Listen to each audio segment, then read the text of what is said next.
ইসলামী আন্দোলন বাংলাদেশের এই মহাসমাবেশকে ঘিরে একটি কথা স্পষ্ট হয়েছে, যেটি আগামী জাতীয় সংসদ নির্বাচনে ইসলামী এবং সমমনা দলগুলো জোটবদ্ধভাবে নির্বাচন করবে। তাহলে বিএনপির এখানে অবস্থান কি হবে?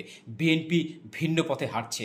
যেমন ইসলামী আন্দোলন বাংলাদেশ, জামাত ইসলামী বাংলাদেশ, এবি পার্টি, গণ অধিকার পরিষদ, এনসিপি এবং খেলাফত মজলিস, এ ধরনের সব দলগুলো একই পথে হাঁটছে।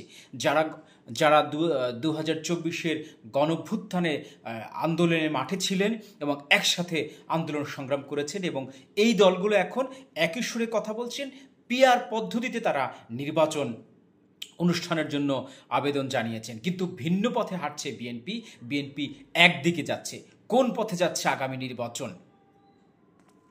ইসলামী আন্দোলন বাংলাদেশের এই মহাসমাবেশকে ঘিরে একটি কথা স্পষ্ট হয়েছে, যেটি আগামী জাতীয় সংসদ নির্বাচনে ইসলামী এবং সমমনা দলগুলো জোটবদ্ধভাবে নির্বাচন করবে। তাহলে বিএনপির এখানে অবস্থান কি হবে? বিএনপি ভিন্ন পথে হাঁটছে।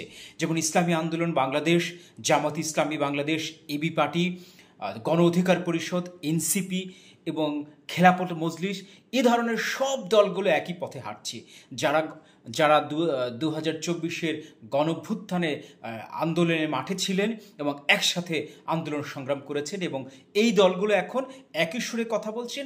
পিআর পদ্ধতিতে তারা নির্বাচন অনুষ্ঠানের জন্য আবেদন জানিয়েছেন, কিন্তু ভিন্ন পথে হাঁটছে বিএনপি।